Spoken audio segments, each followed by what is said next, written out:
खुलुमबाय बयनिसिमबो गोजोन फुंबिलिनि गाहाय हामलायनायखौ बयनिसिमबो जासिहरनाय थाबाय। नोंथांमोनाथ' मिथिगौ बिटिसि इलेक्सन बिटिसि एबा बिटिआर इलेक्सना माने सफैगासिनो दं खाथिनो सफैगासिनो दं आरो जोंहा UPPL आरो BPF बरा भटनि थाखाय माने पुरा थियारि जागासिनो दं आरो माने केम्पिं वार जानाय बायदि वार जुद्ध जानाय बायदि बेहा बेखौ जावदों बेहा बेखौ जावदों आरोना ओरैबायदि जागासिनो आरोना दासान्दि आरोना। स' आं बुंनाया माने एसेबाबो माने सोरबाया रागा जोंगोन आरोना, सोरनिबा पार्टिया रागा जोंगोन, सोरनिबा माबाया रागा जोंगोन आरोना। स' आं सोरनिबा पार्टिखौ सापर्ट होनानै बुङाखै आरो सोरखौहाय इगनर खालामनानै बुङाखै आरोना। स' जोंनि माबायावहाय माने बिटिआरआवहाय मोनथाम पार्टि, मोनसेयाथ' एलायन्स जाबाय नालाय, एलायन्स बायदि जागोन आरोना। स' जोंनावहाय माने BPF UPPL आरो BJP बिसोर मोनथाम जागोन आरोना। आरो APP गासै मोनब्रै जायो आरोना, मोनब्रै गोबां डेन्जार जागोन आरोना देग्लायनि माने इलेक्सनहाय नोंथांमोनाथ' आरो बेनि सायावनो गुबुन थाबावगोन आरोना। स' मा भिडिअफोरखौ नायदो आरोना एसे ओरैबायदि आरोना वार बिटिसि बिटिआरआवहाय वार जागासिनो दं, वार जुद्ध नोंथांमोनाथ' मिथिखागौ। बे जुद्धआहाय माने सेप्तेम्बर मास जोबागौलासिनो जोबनाय नङा आरोना। आं बेखौ बुंखायो, सेप्तेम्बर मास नङाबानो जोबा। फिन फैनानै माने जेला फुजा जायो आरोना, फिनै जमा जाफिनसिगोन। दाथ' ओरैबायदि नांलाय खमलाय गामिनिबाबो नायलायनो हायै ओरैबायदि जाखागोन आरोना। बेखौथ' बुंखायो आरोना, न'निबाबो नायलायनो हायै जेला इलेक्सन जोबखाङो फुजा जायो फिन ग्रोबनो जाफिनसिगोन आरोना जमायैनो। आं बेखौ बुङो आरोना। स' बिदि नांलाय खमलाय जालायनो आरोना, जायनो होयो भटखौ, जायखौ मोजां मोनो आरोना। बिदि नों आं पाब्लिकआलाय माने दावराव जानानैलाय मा बुलाय सुलाय जानानैलाय मा आरोना, सोरहाबा राजा जागोन मालाय माबागोन आरोना, बेखौथ' नोंथांमोना मिथिया आरोना। बेखायनो माने दावराव जाना होयो नालाय हो आरो भटखौ आरोना, जायखौ मोजां मोनो बेखौनो थुना फैदो। भट जेला माबा जागोन भट जागोन ओइदिनखालि माबानानै फैदो। स' बे भट होनायखौथ' रावबोथ' नुखायाना, बेखौ नोंसोर थुना फैगोन आरोना।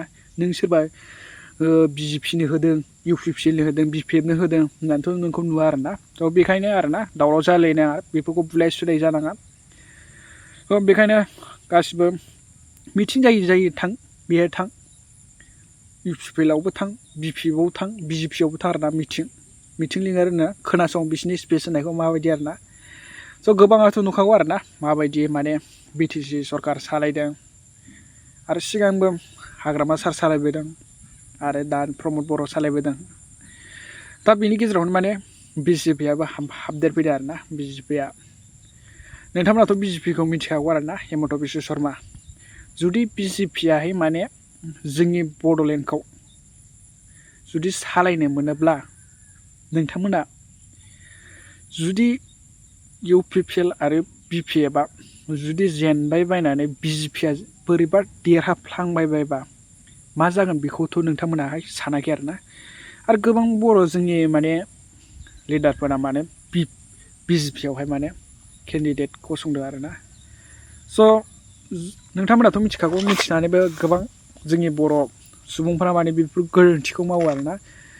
थ' नोंथांमोनाथ' बे हामाखौथ' मिथिखागौ माबायदि आरोना, गुबुन हारिया माबायदि बर'खौ नारसिननो नाख्रेबनो बोलो लादों बेखौथ' मिथियाखै आरोना। बे मिथिसेयावबो मिथियैबो माने गावनि गारदि सिटनि थाखाय माने गोबां माने बिदि नारा नाथा गावनि सिटनि थाखाय माने फोरजाखौ माने खस्थ' होनाय बिदिया माने जादों आरोना। जुदि बे बिटिआरआवहाय BJP सरकारा हाबफैबाय होनबाथाय फुरा बड'लेण्डआ माने चेन्ज जाखागोन माने जोबखागोन। बड'लेण्डनि नामानो थानाय नङा आरोना, नामावल' बड'लेण्ड, जेबो खामानिया माने BJP सरकारा सालायगोन नालाय। बेखायनो माने गाव जुदि दं, बर'आनो बर'नि रायजो नालाय बर'आनो सालायनांगौ। बेखायनो नोंथांमोना मोननै चइसखौ सेलेक्ट खालामनानै नोंथांमोनाहाय माने सायख'नानै बे मोननैयाव होबानो जाबाय। माने BJPआवहाय माने नोंथांमोना होआबाबो जायो आरोना। माने BJPआ माने ओरैबायदि, नोंथांमोनाथ' मिथिखागौ BJPआ डेन्जारखा माने। बे हाबफैबायथाय होनबाथाय ओंखारलांनायाव गैला माने इसोर। बेखायनो माने नोंथांमोना BPF आरो UPPL बिसोर मोननैखौ टारगेट खालामनानै नोंथांमोनाहाय भटखौ होबानो जाबाय आरोना। नोंथांमोनाहाय फैबाय थानाय सेप्टेम्बर इलेक्सनाथ' सेप्टेम्बराव जासिगोन नालाय स' नोंथांमोननि थाखाय सेप्टेम्बरा माने जोबोद इम्परटेन्ट स' नोंथांमोननि थाखाय UPPL आरो BPF बिसोर मोननैखौ सेलेक्ट खालामनानै नोंथांमोना भटखौ होदो आरो बेनो आरोना नोंथांमोननि सेलेक्ट खालामनाय आरो सोरखौ BTR BTCनि चिफ खालामगोन नोंथांमोननि सायावसो आरोना बेयो स' आं भिडिअखौ लाबोबाय थागोन बेनि सायावहाय स' नोंथांमोनाहाय चेनेलखौ जाय साबस्क्राइब खालामाखै प्लिज साबस्क्राइब खालामनानै लादो स' प्लिज कमेन्ट खालामहरदो स' नोंथांमोनाहाय सोरखौ मोजां मोनो BPF या UPPL ना आदार्स स' खोन्थाहरदो आंनि दिनैनि भिडिअआ माने बेखिनियावनो आरोना बाय बाय नेक्स्ट भिडिअनि थाखाय चेनेलखौ साबस्क्राइब लाइक शेयार द बड' लेटेस्ट बड' निउस चेनेल